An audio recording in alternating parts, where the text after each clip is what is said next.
your deal today, Prime Minister? Boris Johnson on his way to open the first Saturday sitting of the House of Commons in nearly 40 years. His motorcade filing into Parliament, the public filing into, lined up to witness what they thought would be a moment in history, a meaningful vote on Boris Johnson's Brexit deal. But that meaningful moment delayed after MPs passed a vote forcing him to request a delay, and the PM abandoned his vote. He'd come to the chamber that morning hopeful as he pleaded with MPs to pass his deal. Now is the time. Now is the time, Mr. Speaker, to get this thing done. And I say to all members, let us come together to end, let us come together as Democrats to end this debilitating feud. Things looked like they were moving his way. Brexiteers who'd hated Theresa May's deal decided they could live with Boris Johnson's one. We will faithfully vote the bill through to the end so we can leave the European Union. You have our word. Some of the Tory Europhiles finally move into his bench too. Yes, I assure him I will vote for his deal once we have given legislative effect to it. But the DUP shaking their heads in disbelief. This PM, they think, has sold them down the river. It drives a coach and horses through the Belfast Agreement by altering the cross-community consent mechanism. It was once said that no British Prime Minister could ever agree to such terms. Once said by Boris Johnson. Please reconsider.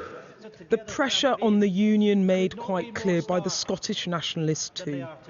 Scotland has been totally and utterly shafted. England voted leave, Wales voted leave, and Northern Ireland gets to remain in the EU single market and customs union, a special arrangement to protect its interest and people. But Scotland has been ignored. Labour fearful that Mr Johnson's Brexit deal is just a no-deal cliff edge postponed. This is a trapdoor to no deal.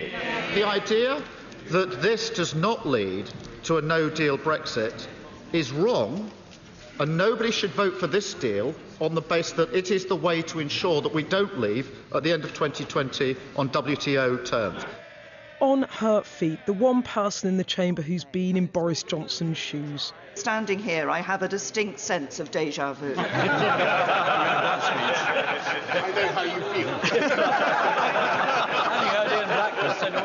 If you want to deliver a Brexit, if you want to keep faith with the British people, if you want this country to move forward, then vote for the deal today. Yeah! Maybe more sympathetic now to what his predecessor endured, and she certainly supportive of him.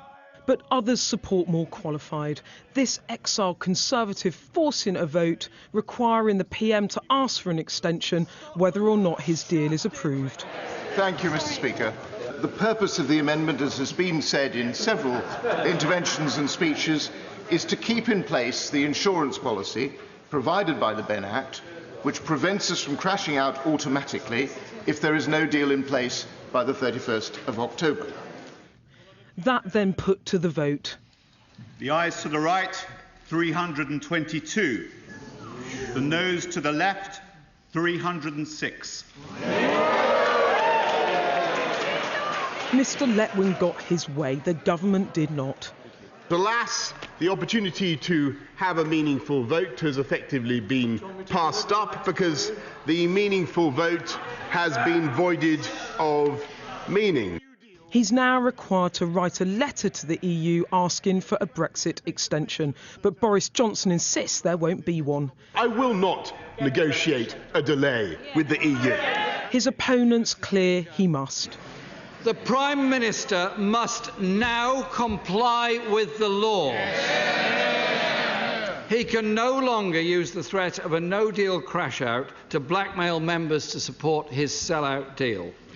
If he doesn't comply, there'll be consequences. Prime Minister, you'll find yourself in court.